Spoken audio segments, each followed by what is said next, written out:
นักห้องประจำห้องม.22ร้องเพลงม่วนหมดชั่วโมงเลยท้ายชั่วโมงต้องเอานักเรียนห้องเพลง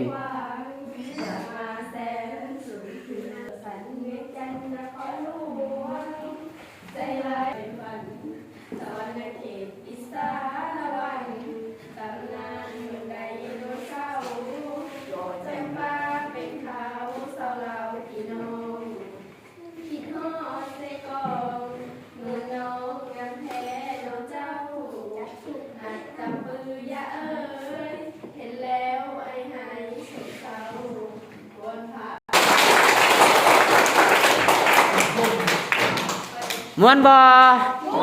เอาตบมือให้หมู่อีกทีนึงม่วนเนาะสำหรับวันนี้แม่นโจ๊ะวันนี้เนาะไปแยกห้องกับมดจะรับบทที่8อย่าลืมมือเฮือนว่าสานให้พวกน้องเบิ่งบทเรียนตื่มการขับขี่รถถ้าผู้ใดย่างก็ให้เบิ่งรถถ้าผู้ใดขี่รถก็ค่อยไปค่อยมาเนาะเมื่อเฮือนก็ช่วยเวียกพ่อแม่นึ่งข้าวตักน้ำแม่นบ่เอาไปพักผ่อนบัดนี้นะ